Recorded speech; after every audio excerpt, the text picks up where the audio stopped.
उत्तराखंड में जो अभी एग्ज़ाम लीक हुए हैं उसके लिए हम यहाँ पर आए हैं।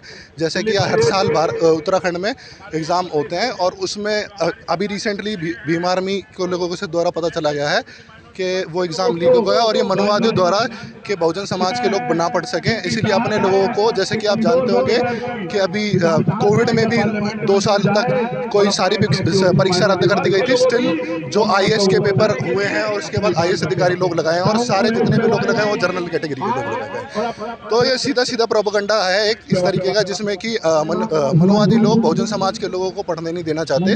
वो नहीं चाहते कि हमारे लोग आईएएस आईपीएस ऐसे अधिकारी बने, और वो चाहते हैं कि सीधा सीधा आगे आने वाले समाज में जो भी हो सके सिर्फ जनरल कैटेगरी के लोग ही बहुजन समाज भारत पर कब्जा पा सके, जो हमेशा से होता है। ठीक, हम समझते हैं कि राजस्थान में बीजेपी पार्टी नहीं है, लेकिन आप अगर देखेंगे इस प्रोपेगेंडे को पूरे के, तो कोई भी हो, मतलब कांग्रेस हो या बीजेपी हो, कहीं ना कहीं है तो मनुवादी पार्टियां है ना। कोई भी ऐसी पार्टी नहीं है जो बहुजन समाज को समर्थन करती हो।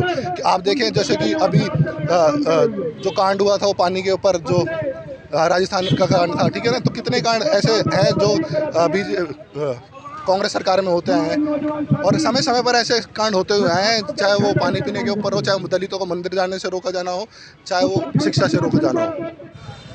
मैं चाहूँगा क्या मुद्दा है सर आज का मुद्दा है जिस तरीके से लगातार देश के हर कोने में दलितों पर दमन जारी है और देश की हर यूनिवर्सिटी में जिस तरीके से एंट्रेंस एग्ज़ाम हो, चाहे कॉम्पिटिटिव एग्ज़ाम हो, उनको ये बेशरम आरएसएस और संघी सरकार लगातार लीक करा रही है। और उनको खरीदने वाला और बेचने वाला, खरीदने वाला ही वही है और बेचने वाला ही वही है। वही ब्राह्मणवादी मनुवादी लोग जिस तरीके से लगातार पूरा जो हिंदू राष्ट्र का मॉडल जो हमारे देश में तोपने की पूरी बात कर रहे हैं, उसमें दलितों की जगह कहाँ होगी? आखिर पेपर खरीदने की हैसियत किस पे इस देश में? वही जो ब्यूरोक्रेट है, जो यहाँ बिजनेस में बैठे हैं, जो यहाँ बड़े बड़े लैंडलॉर्ड है, भूमियार है, वह उन्हीं लोगों के पास है पेपर। लाखों रुपए वही लोग दे सकते हैं। अब एक दलित के घर में कहाँ से लाखों रुपए आएंगे? ये किस तरह का विकास है? लगातार हर देश के हर कोने में चाहे दलित हो, आदिवासी, उन पर हमले किए जा रहे हैं। आप छत्तीसगढ़ में देख लीजिए, आदिवासियों को उनको नक्सलाइट बोलकर मारा जाएगा। झारखंड में देख लीजिए, और यूपी के अंदर, दिल्ली के अंदर, हमारी दिल्ली यूनिवर्सिटी में, मैं भीम आर्मी छात्र संघ से दिल्ली यूनिवर्सिटी का अध्यक्ष हूँ, उसमें लगातार हम देखते संघी लोग वही एक छोटा सा प्रोग्राम नहीं कराते। जातिवादी मॉडल इनका इतना ऊपर हो गया है कि हम लोग अपनी एक लोकतांत्रिक बात नहीं रख सकते। इस तरीके का ये मॉडल संघी प्रोपेगेंडा लगातार छात्रों के बीच में, महिलाओं के बीच में, आदिवासियों के बीच में, दलितों के बीच में फैला रहे हैं। वो तो हम देखते हैं कि किस तरह का टोकनिज्म खेल रहे हैं ये। अब ये बोल देते हैं, ये बोल देते हैं कि देखो हमने आदिवासी बना दिया। वही राष्ट्रपति मुर्मू जब वो गवर्नर थी उड़ीसा की, उस वक्त देखिएगा कितने आदिवासियों पर लगातार दमन हुए। ये संघी प्रोपेगेंडा है और लगातार ये सिर्फ एक मॉडल बिठा देते हैं। हाँ देखो हमने दलित या आदिवासी राष्ट्रपति बना दिया। हम तो कहते हैं कि आप राष्ट्रपति बना दिया, ठीक है, लेकिन हमारी बात क्यों नहीं सुन रहे?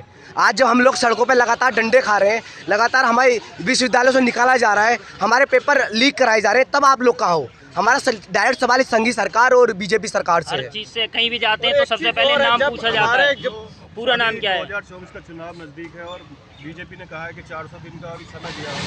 400 दिन की रह गई सरकार बस। अमित शाह जी कह रहे हैं कि 2019 से बड़ी जीत आएगी। वही है ना, देखो 2025 में इनके आरएसएस के 100 साल होने वाले हैं।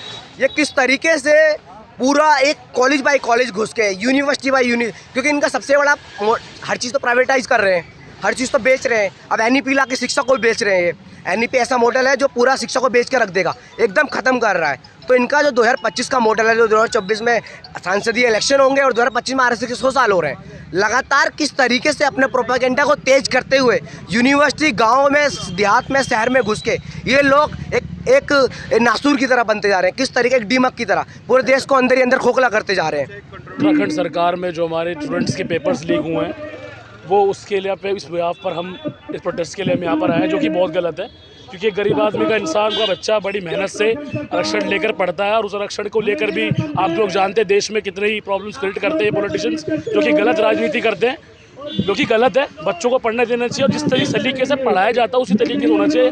ये गलत तरीका है कि लोगों के पेपर लीक करना और इस तरीके से करना, क्योंकि बच्चा पूरे साल मेहनत करता है और अपने माँ बाप, उनके माँ बाप कैसे एक बर्तन भांडे बांध के उनकी फीस भरते हैं, वो उन्हीं के माँ बाप जानते हैं। और अगर इस बीच में अगर इस तरीके से होगा तो ये चीज़ गलत है, क्योंकि जो बीजेपी लगातार दावा करती है जो पिछली सरकार थी उसमें पेपर लीक होता था, लेकिन जो बीजेपी सरकार है जहाँ पे बीजेपी सरकार है पूरी ईमानदारी से काम हो रहा है। नहीं सर, ये कहने की बात है, ईमानदार कहाँ ईमानदारी से काम होते हैं? यूपी में नहीं होते। जो लोग हमारे दलित समाज के जो लोग हैं उनके लिए कहाँ है? उनके लिए नहीं है ना।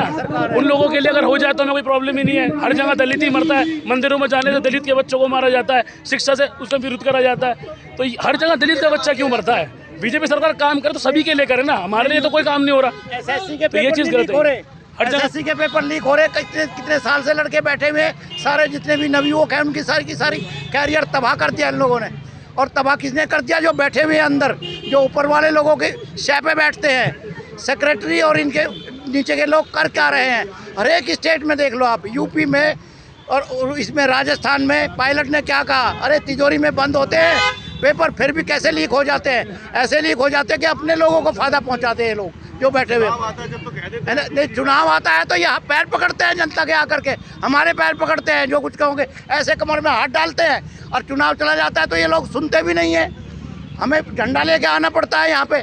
यहाँ गेट पे आए, अभी यहाँ पे जो है ना धारा 144 लगा रखी है। क्या मतलब है? अगर ऐसे ही हो जाए तो हमें झंडा लाने की जरूरत ना पड़े, हमें ये करने की जरूरत ना पड़े, प्रोटेस्ट करने के लिए। सबको एक ही जगह पे हिंदू करते हैं। किस बात के हिंदू? जब हमें दलित बोल के साइड कर दिया गया तो हम किस बात के हिंदू? इस बात का जवाब देगा कोई? हम हिंदू नहीं है सर। इतना गलत तरीके से क्या करते हैं जैसे कि पता नहीं कि जानवर से भी इंसान अच्छा बर्ताव करता हुआ। हम इंसान है, हमारा खून भी लाल है, हम भी साफ सुथरे कपड़े पहनते हैं। सरकार तो लगातार दावा कर रही है देश में विकास की बात कर रही है, हमें बताइए विकास। सर विकास की बात है, विकास में हम कहाँ हैं? हम यही तो क्वेश्चन पूछ रहे हैं। विकास करो, अच्छी बात है, आप करो। जो बेरोजगारी वो कहाँ है? आज 71,000 को वो नियुक्ति पत्र। सर बेरोजगारी कहाँ है? नौकरियां नहीं है। कहा था अब तक 8 साल में कितने हुए? 2 करोड़ हर साल के लिए कहा था। कितने करोड़, कितना बेरोजगार युवकों में विकास कहाँ है? ये बताएं हमें। बेरोजगारी में विकास कहाँ है? केवल अनाज दे करके 5-5 किलो अनाज दे करके मुफ्त में हमें रखना चाहते हैं कि तुम मुफ्त की रोटी तोड़ो और खाओ और यहीं तक रहो। उनकी बन जाती है ना। नहीं, सरकार उनकी बन जाती है। कैसे बनती है तो सबको पता है, कैसे बन रही है और कैसे बिगड़ रही। अब आगे देखिए क्या होगा। बीजेपी को मालूम लगेगा कि कैसे कैसे योजनाएं डाल करके, जैसे 71,000 की नौकरियां आज दे रहे हैं ना, ये सारी नौकरियां देंगे। 9 स्टेट में इलेक्शन है इसी साल में, पता लग जाएगा 24 का क्या होगा क्या नहीं होगा। जो अपने दावे कर रहे हैं ना, क्या लग रहा है 2024 में जो है जागरूक हो रही है बहुजन, जो SC ST OBC जो है बहुजन समाज है, सारा जागरूक हो रहा है। और इनको जो है 2024 में मोदी को वापस जाना पड़ेगा।